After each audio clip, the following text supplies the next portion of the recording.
As a player, he was an obdurate prop who played for Bath, Barbarians and the England Saxons. But post-rugby, David Barnes has discovered an equally stimulating and challenging path.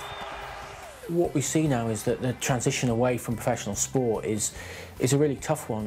You know, I'm very fortunate I moved into a role with the Rugby Players Association, but for many of us, we leave a sport we love where we've had the thrill and excitement of competing every week, and we do look for that next challenge. So it was a big driver for me when I finished. I wanted to make sure I stayed healthy. I wanted to make sure that I kept my body moving. That's what I'd done for 16 years as a pro player. First up for Barnes were 2 trips up Mount Kilimanjaro, the second of which helped him and his fellow trekkers raise over £200,000 for charity.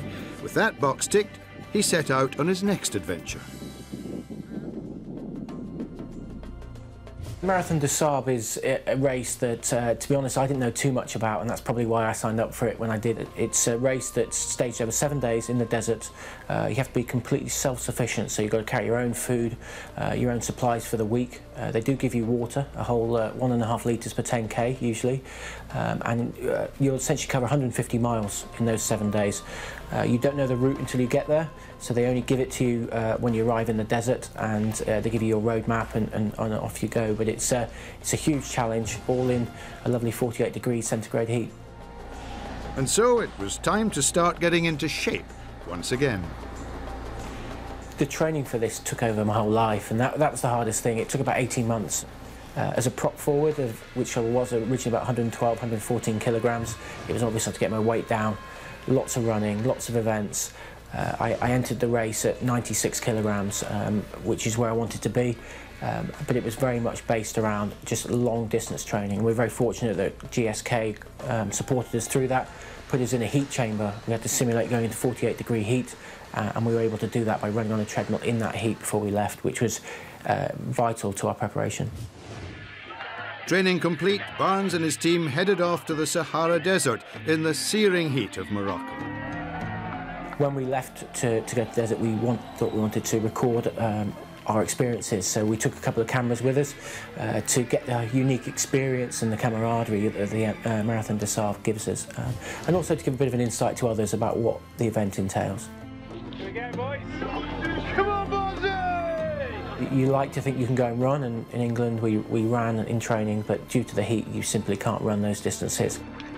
Now we're shifting. I'm glad I wasn't shifting this the whole time. And the time you need to stop and recover. So long days, you get to the tent and you know, by the time you've done your admin, it was time to get up and well, go to bed and then get up and run again. Off the camera, mate. It's getting hot now. The first day we set out, we had about 18 kilometres of sand dunes just to welcome us to the Marathon des Sables, and climbing, you know, every step forward, you're going half a step back was pretty tough, and that was, at the end of, or the middle of that first day, you sort of think, can I actually do this? Can we get through this whole week? We've got another 130 miles to go. So there were some tough times, and it's a 50-mile stage, and it was all through the night. You carried on running, so you can't see where you're going, you can't see really what you're stepping on, and it was they were the times. But as a team, there were 3 of us running together. We helped each other through, and that was for me the most important thing, is that we set out to run together and we stayed together. Heat exhaustion was another factor, and one of our members was very ill, but you know, we knew what we were looking for, and we got through it.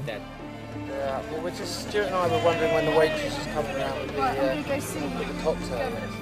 To get to the end was, you know, everything obviously we'd aim for, and you get there, and the race director, who set the race up 30 years ago, gives everyone the hug as they come over the line, and they're very, you know, it was a very emotional experience, because everything you put into for that week, you realise you've made it, and you've got to the end, and what a great experience, and something that maybe we don't want to repeat just yet, but you know, the rose-tinted glasses come on, and maybe we do it again.